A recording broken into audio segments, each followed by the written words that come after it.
Hey, this is Chris. Just dropped off a computer at a customer's house. I am so glad I dropped it off at his house because he did not know how to hook up his laptop up to his wireless router. And I was thinking, well, maybe he doesn't have a wireless router. But I looked at the router and it does have wireless capability, but it's like from 15 years ago. It must have been the first wireless router that CenturyLink used on their home installations. And so it's not good. I mean, it doesn't work well.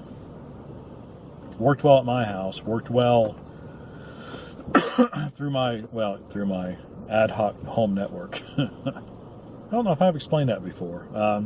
Got my mobile phone tethered to a laptop, which is hooked into a router, which provides my wireless access to my laptop, my other laptop. So, yeah, I'm gonna have to do something different there. It's kind of kludgy, but hey, it works, and it worked well on his computer. Hooked up to his router at his house. It was very slow, and ran a speed test.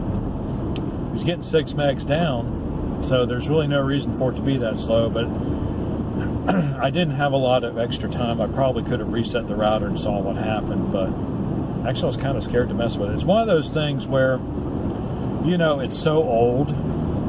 It's like me and changing stuff on my car. It's like it's got 300,000 miles on it, and I've never changed the transmission fluid or changed the spark plugs. I'm scared to do anything to it now because it's lasted all this time. I mean, I've gotten that, you know, you get that perfect combination of parts. I mean, you got all the long life parts on one vehicle,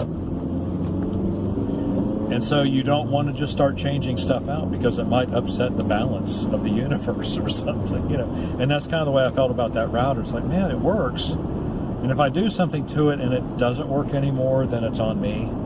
I'd much rather tell him to call CenturyLink, which is what he should do anyway. That's my professional opinion. Call CenturyLink, tell him his internet's slow, they'll know what kind of router he's got. They'll like, oh yeah, I see you have a router from 10 or 15 years ago. We'll send you another one, no problem. We'll send a tech out.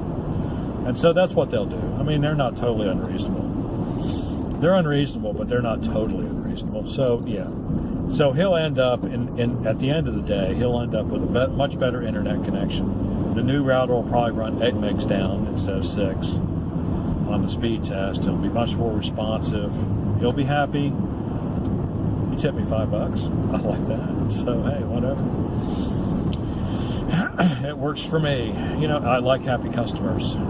Kind of depend on it, actually. So if you have like an old piece of equipment, I would suggest upgrading. Even if it works, even if you've gotten used to it. You know, web pages, it really doesn't matter what the speed of your computer is. If your computer's been made in the last 10 years, it ought to load a web page pretty quickly. It's much more dependent upon your internet connection speed than it is on the speed of your computer. The speed of your computer dwarfs your internet connection speed, unless, of course, you've got like 100 megabits down, and then, of course, then it starts to be about your connection. But yeah,